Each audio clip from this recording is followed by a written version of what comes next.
The first part of the film follows the three-act structure and begins with the setup. The opening shot shows a view of the city before the audience is given information about the location and time through on-screen text. The camera moves into an apartment building in a way that feels almost like spying on the characters.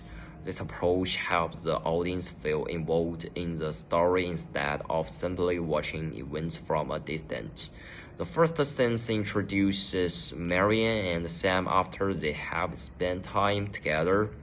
Their conversation quickly shows the difficulty in their relationship.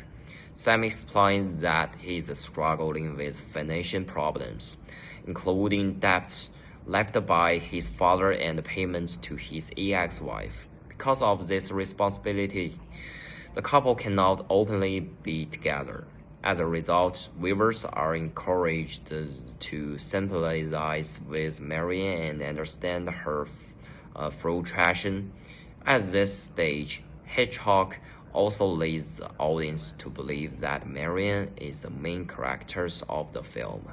The conversation between Marian and Sam is important because it prepares the audience for the later theft of $14,000, which serves as the film inciting incident. After this, the story moves to Marian's workplace. There, an oil businessman constantly brings in $14,000 in cash. I'm buying this house for my baby's wedding present. $40,000 cash. Now that's not buying happiness, that's just buying off unhappiness. I never carry more than I can afford to lose. Count 'em. I declare. This line is sufficient because it changes the way the audience views the money. The businessman acts as though the amount is not particularly important, which makes Marian's later decision seem more understandable. Hitchcock does not tell the audience how to feel directly. Instead, he provides the information that allows viewers to make their own judgment about Marian's actions. Later, when Marian is alone with the money, the camera repeatedly cuts between her face and the cash. Hitchcock used extreme close-up shots to highlight her anxiety and uncertainty. These shots show that Marian is not completely comfortable with her decision. She understands that stealing the money is wrong and struggles with the choice before finally acting.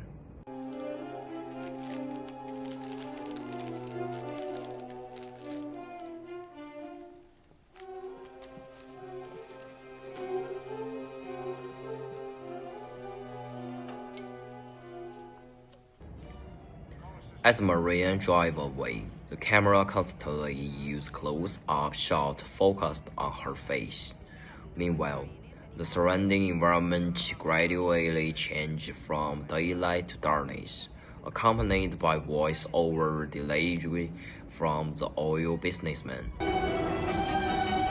I ain't about to kiss off $40,000. I'll get it back, and if any of it's missing, I'll replace it with her fine, soft flesh. I'll track her, never you doubt it. Oh, hold on, Cass. I still can't believe... It must be some kind of a mystery. I can't... You checked with the bank, no? They never laid eyes on her, no? You still trusting?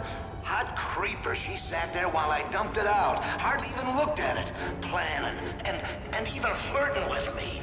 As the rain outside becomes heavier, Marian is forced to stop at the motel for the night. During dinner, the film's true protagonist, Norman, makes his first appearance. At this point, the audience is still unaware of the connection between Norman and Marian, and continues to believe that Marian is the main character. In reality, this is Hitchcock deliberate act of protagonist Of course, I misdirection suggested it myself. through the dinner conversation But I between hate to even Marianne think and about it. Norman. Hitchcock subtly She needs me. transfers the audience attention from Marianne to Norman, It's allowing not as if she viewers were to become more familiar maniac. with him. A raving Later, thing. Hitchcock presents a close-up shot of just the goes reception desk. A little mad sometimes. However, the focus of this shot is not the desk itself, but rather a mirror beside it. Every character appears reflected in this mirror, except Norman, who has no visible We all go a little reflection. mad sometimes. This is visual detail suggests that Norman is Haven't a you? unique and significant figure Yes. within the story. Throughout Sometimes, the conversation, just one time can be Norman enough. responsibly reveals Thank you. aspects of his Thank you, disturbed Norman. personality No. and physiological Oh, you're not instability. going back to your room already? Later, Maria decisions that she will return the stolen money. This decision is symbolically reflected in the subsequent shower scenes, which represent a form of purification and redemption. Through this act, Maria metaphorically washes away her wrongdoing. The shower sequence is one of the most famous scenes not only in this film, but also in the history of cinema. The scene begins with medium shot and close-ups showing Maria standing beneath the shower. When the killer appears, Hitchcock implies a static camera shot. The murder is presented as a dark silhouette, creating a sense of mystery and fear of the audience. This is followed by rapid montage editing. The shower curtain is pulled open, and the shot duration becomes significantly shorter.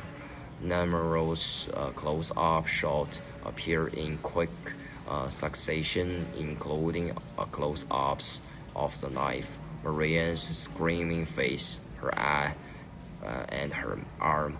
From the perspective of sound design, the audience intently hear only the sound of running water from the shower, which enhances the realism of the scene.